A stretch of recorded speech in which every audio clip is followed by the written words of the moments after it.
Hi, I'm Raylene, and welcome to Khaleesi Clues. This is your spoiler warning for anyone who has not already watched Season 8, Game of Thrones, Episode number 4, titled The Last of the Starks. These last few episodes are long, which leaves us tons to review and talk about. There is going to be things in my video that you have already heard before from other breakdown videos, but there will also be some things that you have not. So let's begin from the start and walk it through to the end. The beginning credits have changed a little more. The ice blue tiles have now stopped completely at Winterfell. I guess we can truly say this is the spot that winter fell, symbolic of the battle and defeat of the Night King and the army of the dead. You can also see the burial pyres modeled in the field, a sad reminder of the horrendous loss of life for the North.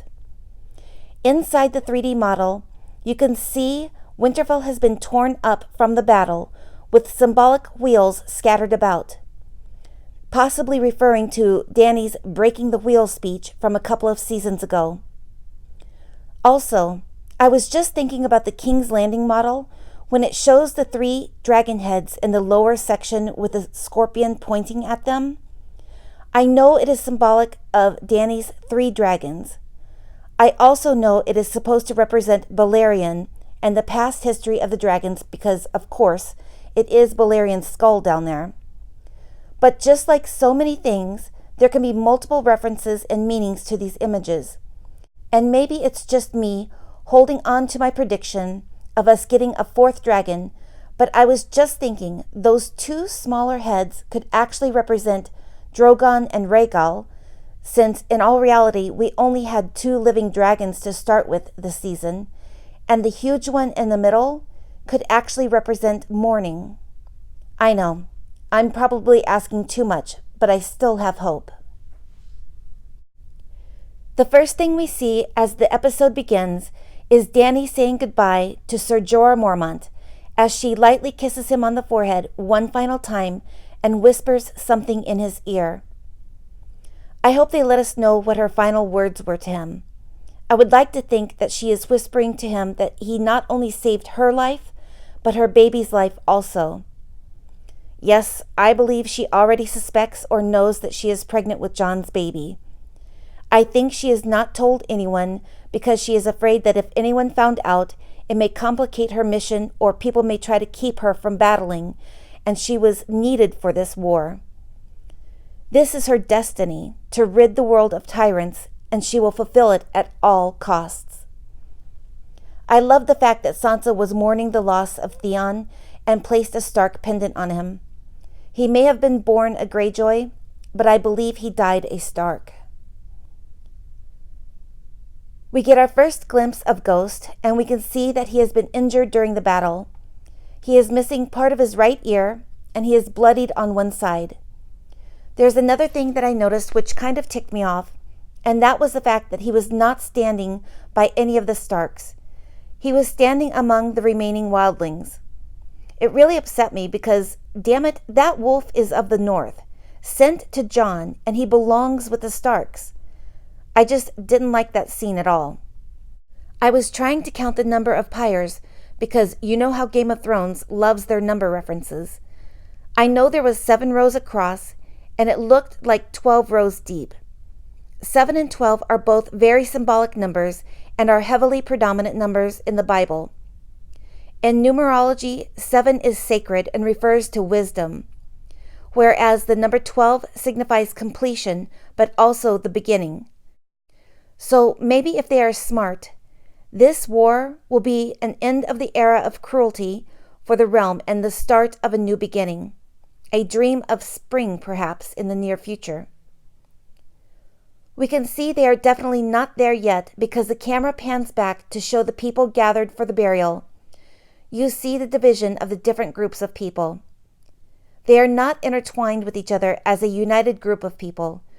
We see 7 torches handed to Jon, Sansa, Arya, Sam, Tormund, Dany, and Grey Worm. Jon looks upon little Lady Lyanna Mormont. His character is continually interacting with children around the same age. The first season it was Bran and Arya. Later we seen him take in the orphaned Ollie, under his wing, and the last season we've seen his bond and fondness grow for Lady Lyanna. I just can't help but think how this theme for Jon goes right along with my return of Rhaego prediction. Rhaego would be right along the same age as these children.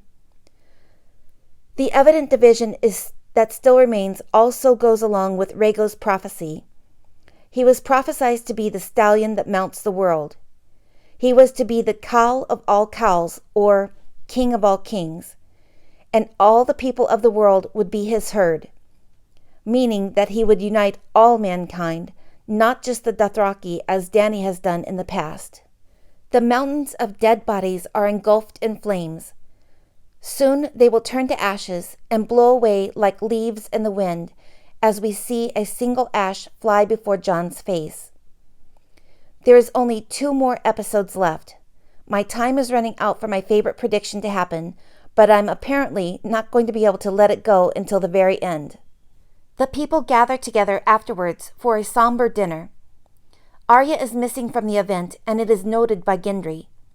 He asks the Hound if he has seen her and receives the closest thing as a blessing that he is going to get from the Hound. The dead are dead, and you're not. The Hound is right, though.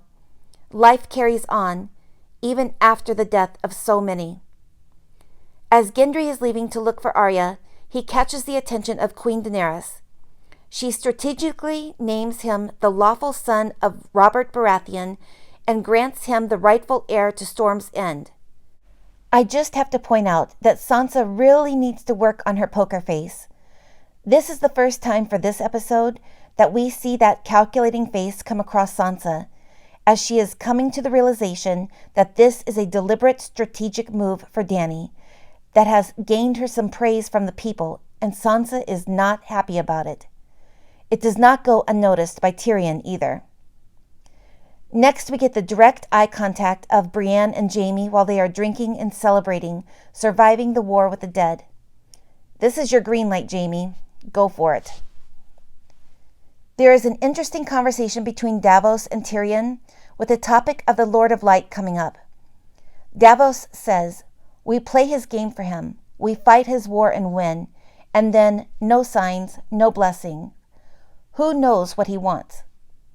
I definitely think this is foreshadowing something more to come from the R'hllor religion and their god.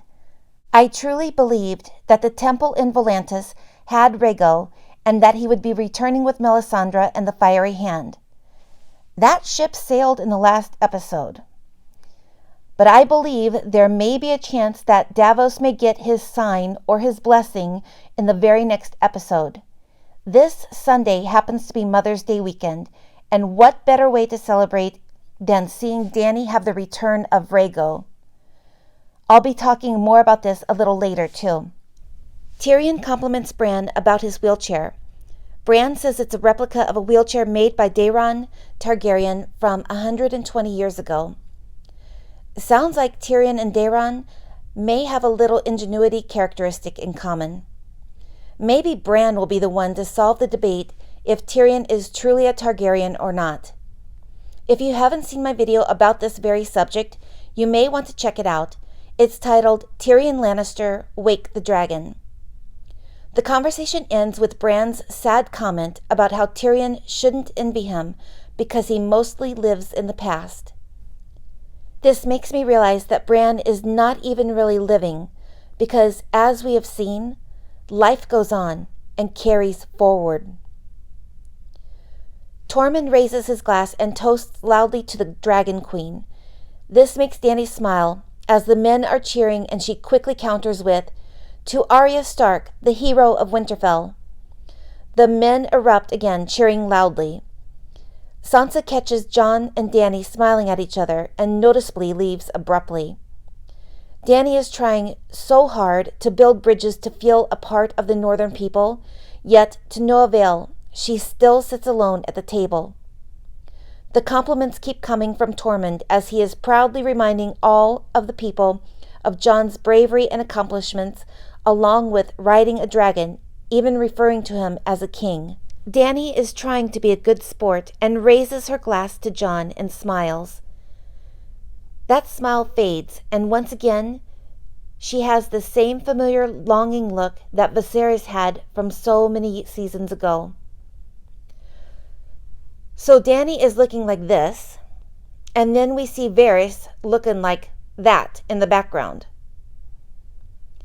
Dany is glancing around the room and sees the groups of people all laughing and enjoying each other's company, and she has never felt so alone.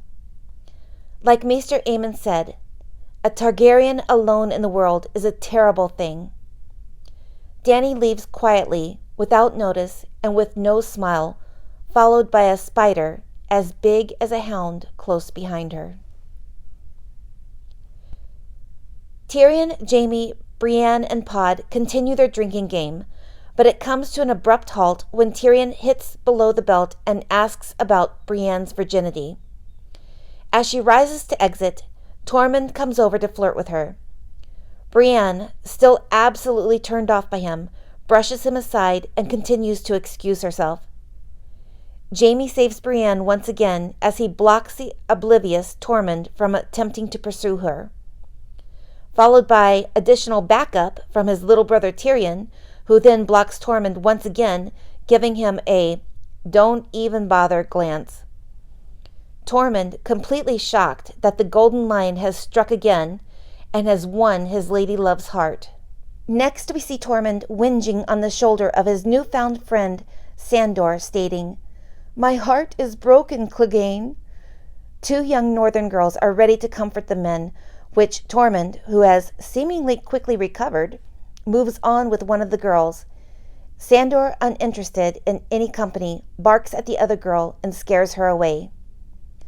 Ladies' man Pod leaves with two girls in the background, and Sansa is watching from afar, approaching Sandor by saying, "She could have made you happy for a little while." It reminded me of his comment to Arya back in season 4. Sandor had said he should have taken Sansa, that at least he would have had one happy memory. Of course, he was trying to provoke Arya into giving him mercy and killing him. Luckily, it didn't work. The reunion between Sansa and the Hound was sad because it makes you realize how differently things may have turned out for Sansa. The little bird has changed drastically. She is able to look him in the eyes, unafraid, and is even able to give his hand a squeeze to show her appreciation of what he tried to do and succeeded to do for her in the past.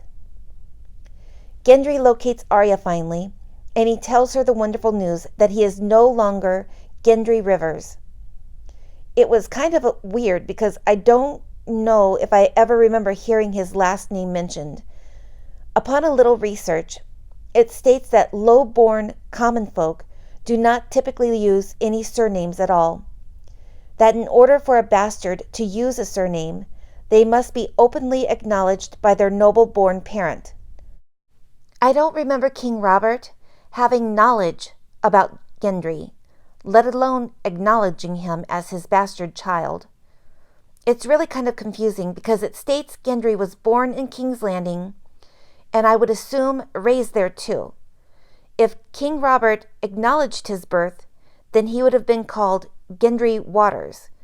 At least I would think. Gendry was around the same age as Robb Stark, so that means he must have been conceived around the same time, approximately the time around the beginning of Robert's rebellion. Robert Baratheon was probably not in the Crownlands during that time. Most likely, he would have been traveling in the Vale area or the Riverlands or somewhere in between. So maybe that is how they came up with Rivers for his bastard surname. Like I said, it's a bit confusing, and it just sounded odd hearing him announce his full name. I think the showrunners do this sometimes to see if we are paying attention and make us chase our tails for a little bit. Gendry is so happy to share this news with Arya that he gets down on one knee to propose to her. She sadly turns him down by repeating her words that she spoke to Ned back in season 1. "That's not me." Did I mention we only have 2 episodes left already? Come on, Arya, get with the program here. Last season she was, "I'm Arya Stark and I'm going home," and now we are back to her leaving home once again and saying she probably won't return. I'm hoping that this decision is because she is not feeling complete until her kill list is finished. Hopefully, once she has accomplished this task, she will feel whole and possibly change her mind. Jaime shows up knocking on Brienne's door, insisting that they need to continue drinking. He is nervous, very nervous, and begins to feel the heat rise, being in the presence of Brienne in such private quarters. Brienne helps Jaime remove his shirt and then assists him in removing hers. They confess to each other that they are both a first-time experience for one another. Although Jaime says he's never slept with another knight before, what he fails to mention is that he has never been with any other woman besides Cersei. They begin kissing passionately. Somewhere else, Dany is now showing up at Jon's room looking for some companionship. She tells him that she loves him, and just as they begin to undress, he pulls away from her. She is crushed by his rejection and expresses her feelings and fears. She is begging him, which seems to be a theme for this episode, and we hear the phrase, "Don't do this, please." Jon feels the need to be honest with his family. Done arguing with Jon, she leaves defeated and looking emotionless. Like I had mentioned before, I believe she may have already known that she is pregnant, yet she is not willing to tell Jon about the baby.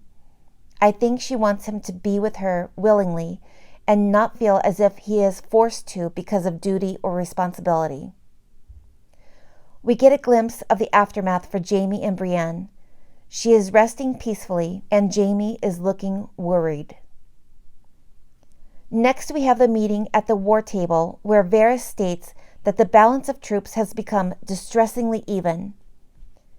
Dany says, "We will hit her hard. We will rip her out root and stem," which causes Varys to almost get whiplash with that last statement. Apparently, Varys and Sansa both need to take poker face lessons together. We do get a bit of interesting information from Varys at this point.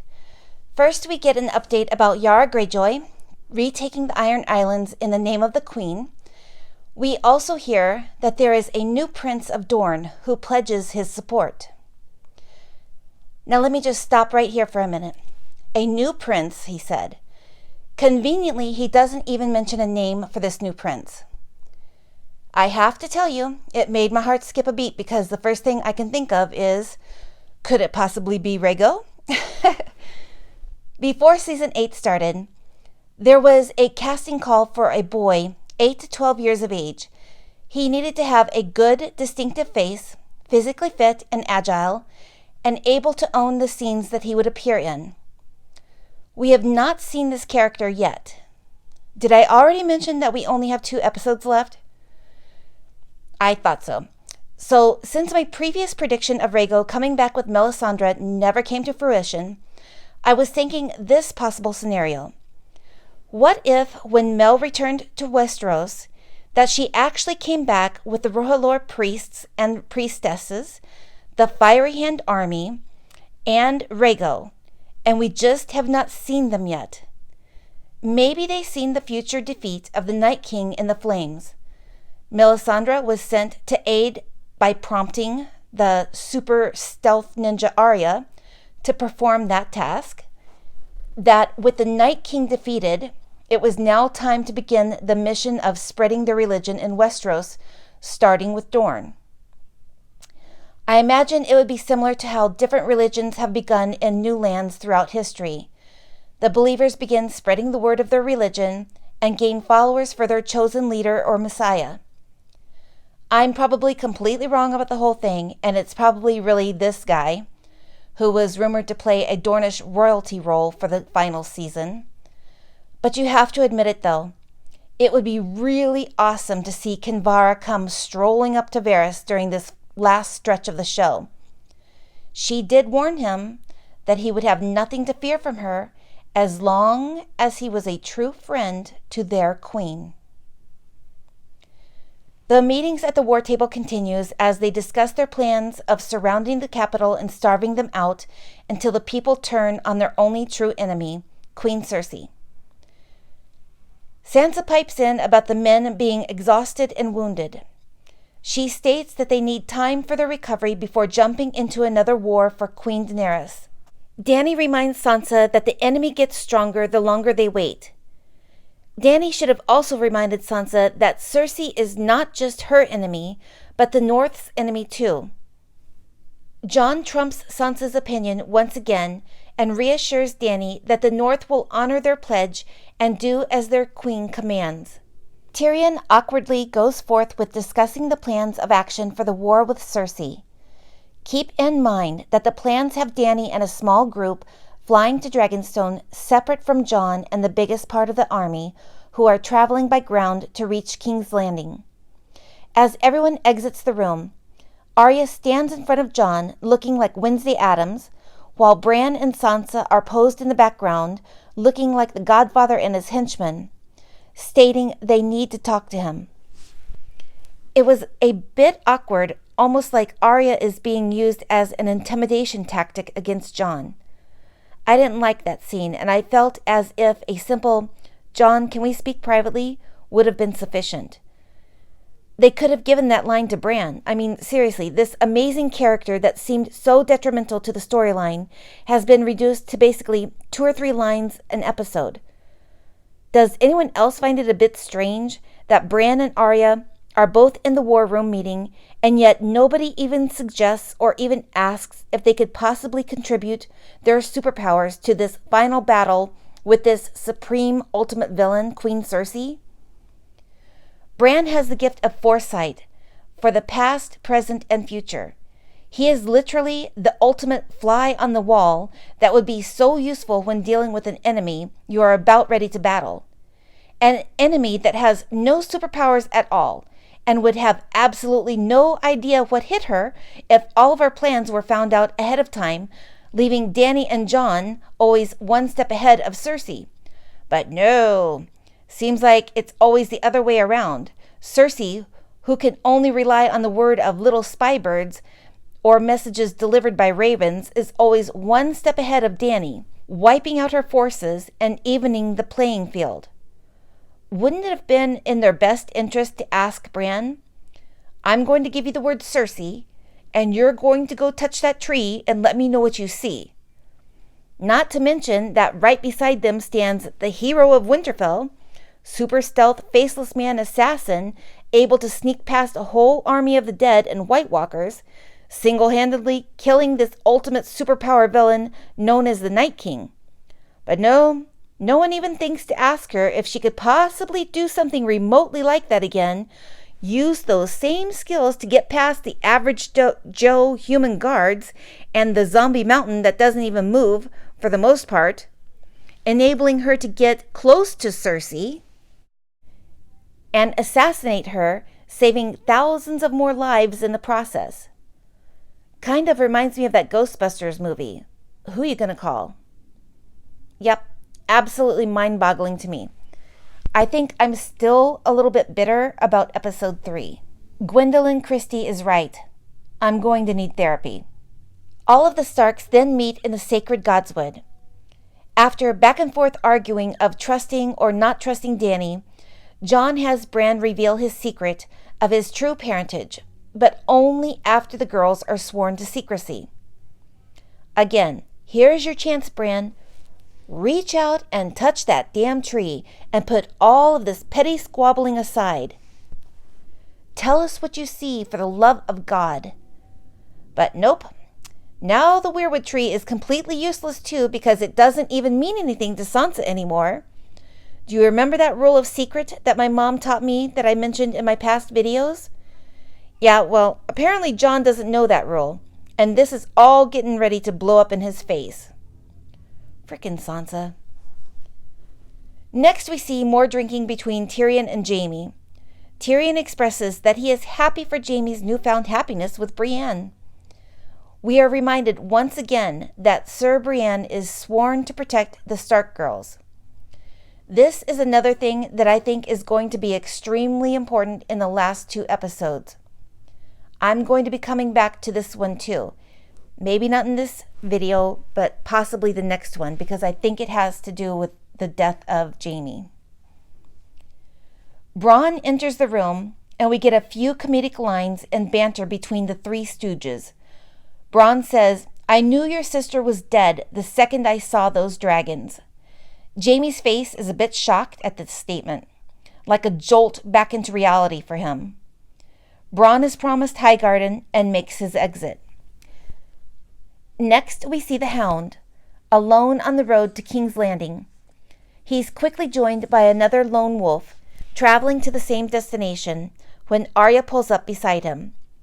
He asks if she is going to leave him to die if he gets hurt again, and she answers, "Probably," which makes him chuckle. I really hope that is not foreshadowing for the future Clegane Bowl that will be taking place within the last 2 episodes.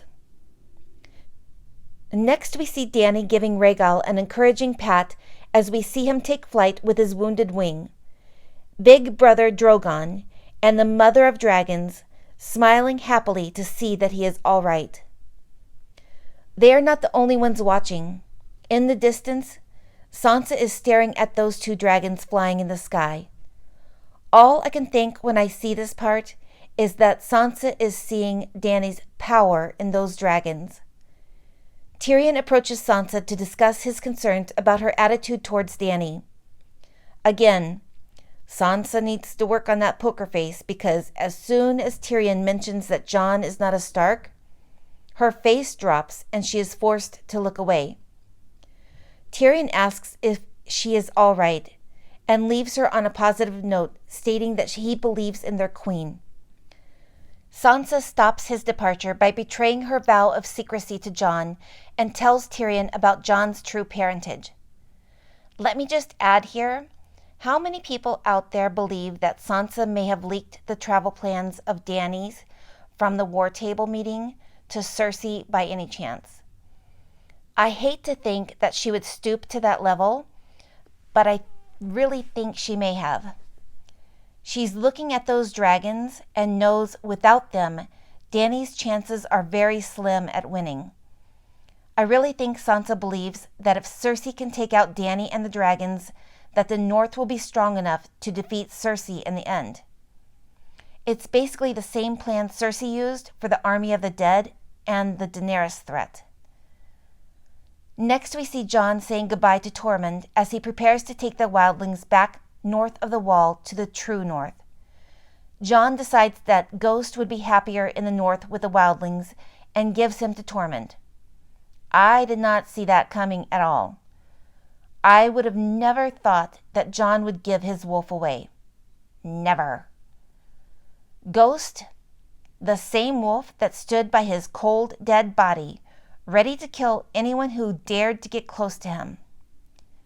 The same direwolf that was sent by some unknown old gods that, by his own words from season 1, the kids were meant to have them. What is he thinking? The only thing I could think of to help me understand this action is that possibly this is going to save the life of Ghost. I would rather see him leave with Tormund than go with Jon into another war only to be killed. We get some possible foreshadowing comments by Tormund and Jon about going north with them.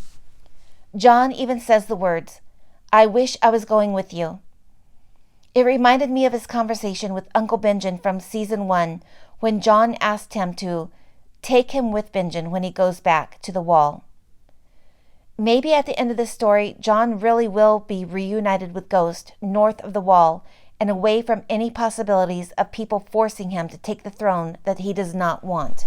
Although that would feel like he is running away, and that doesn't feel right for his character either. Jon also says goodbye to Sam and a pregnant Gilly. It really feels like this is the last time they will see each other, and I always thought that Sam would be the one to bring Jon and Dany's child into the world. Just another one of my predictions going down the tubes. Ghost whines as Jon gives him a sad parting smile. Next, we see Tyrion and Varys on the ship en route to Dragonstone, escorting Dany and the dragons. Tyrion tells Varys about Jon's true parentage. Varys is still voicing his concerns about Dany as a ruler. Dany and her ships are once again ambushed by Euron and the Iron Island fleet. Rhaegal is shot in the chest by a bolt from the scorpion, followed by another clipping his wing, and a final bolt through the neck. The injuries causing his blood to spray in the sky as he falls to his death in the waters below. It was so symbolic of the death of Rhaegar. Rhaegar died from a brutal blow to the chest by Robert's warhammer, scattering rubies from his armor into the waters of the Trident. Rhaegar falling dead into the stream. Now, we have to worry about what may lie ahead for Drogon. Will his fate be the same as Khal Drogo's? Will Drogon be wounded by a bolt in this coming war, forcing Dany to have to use the scorpion on her own dragon to end his suffering? Please, George, don't do this. The scorpions are then used to shoot bolts like guided missiles at Dany's ships. They are completely destroyed with the surviving men washing ashore. Missandei is nowhere to be found. Cersei is shown smiling as she is watching hundreds of innocent people flood through the gates of the Red Keep, seeking shelter from the Dragon Queen. Little do they know, they are surrounded by barrels of hidden wildfire. Euron tells Cersei that he has killed one of the dragons and watched it sink beneath the waves.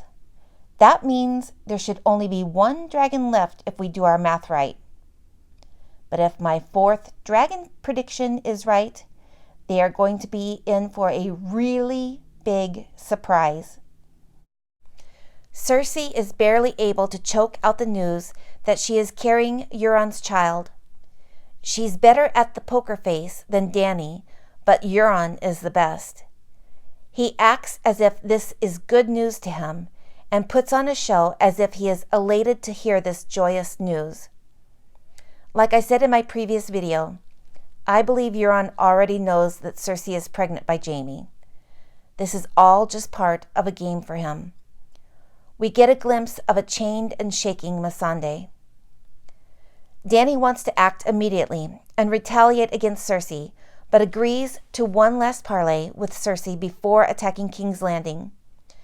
They agree to offer Cersei her life in exchange for her surrender of the Iron Throne while they wait for the arrival of Jon and their forces. Tyrion and Varys are privately discussing the Queen's state of mind. The subject of destiny is brought up again during this conversation. She was destined to be sent here to save them all. How can she not believe this when she was the one who walked into the flames with 3 stones, only to survive and bring 3 dragons back into the world? They weigh the options of both Jon and Dany as rulers. They are at odds, and Tyrion realizes that her life is in danger by Varys. We hear Tyrion almost begging Varys now, saying, "Please, don't." Tyrion thinks of Varys as a friend, but he is loyal to his queen. Sansa, Brienne, and Jaime receive the news about Dany being ambushed by Euron's fleet, the death of Rhaegal, and the capture of Missandei. Sansa tells Jaime, "I always wanted to be there when they executed your sister. Seems like I won't get the chance." Don't count your chickens before they hatch, Sansa. That last statement of hers gave me renewed faith in my prediction that she still might be taken to King's Landing as Cersei's prisoner. We haven't seen Harry Strickland since the first episode when he arrived in King's Landing. Cersei also had told the Iron Bank representative, Tycho Nestoris, that she wanted the Golden Company to recover some things that belonged to her. So far, we haven't seen them produce anything for Cersei. Sansa's days might be numbered. Sansa's statement to Jaime was like another dose of reality to him. Cersei is completely doomed. Dany will never let Cersei live after the death of Rhaegal and Missandei. Whatever small hope Jaime may have had of Cersei surrendering the throne for her life just went up in smoke. The thought of Cersei finally consumes Jaime. That night, while Brienne is sleeping, Jaime decides to leave. Brienne wakes and sees that he is gone. She finds him by his horse, and she is begging him to come to his senses. You are a good man. You do not need to die with your sister. Stay with me, please. Jaime knows who and what Cersei is, but as he said to Brienne back in Season 3, you don't get to choose who you love. His last words to Brienne before riding away from her are, she is hateful, and so am I. These words are a callback to Season 4, when Jaime was comforting Cersei after the death of King Joffrey. As they stood by his lifeless body, Jaime grabbed Cersei and said, you're a hateful woman. Why have the gods made me love a hateful woman? Next, Dany, Tyrion, Varys, Grey Worm, and a small group of Unsullied stand outside the gates waiting for Qyburn to appear. Qyburn is a rational man, but the debate is useless. Tyrion bravely approaches Cersei one more time. Cersei, surprisingly, does not have Tyrion killed on the spot for the second time. Euron is watching Cersei as she lowers her hand. He sees this as a weakness in her. If I'm right about Cersei's ultimate plan, this is not weakness that Cersei is showing. It is patience. She has a bigger plan in mind for Tyrion. Not a simple, easy death by bow and arrow. A long, drawn-out, torturous death is what she wants for him. Cersei will not give up the throne. The last words we hear from Missandei is Dracarys, in as strong and brave of a voice that she could muster.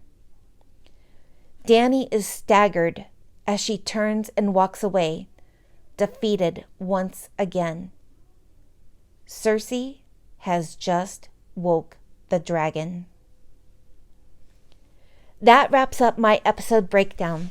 I hope you have enjoyed this video.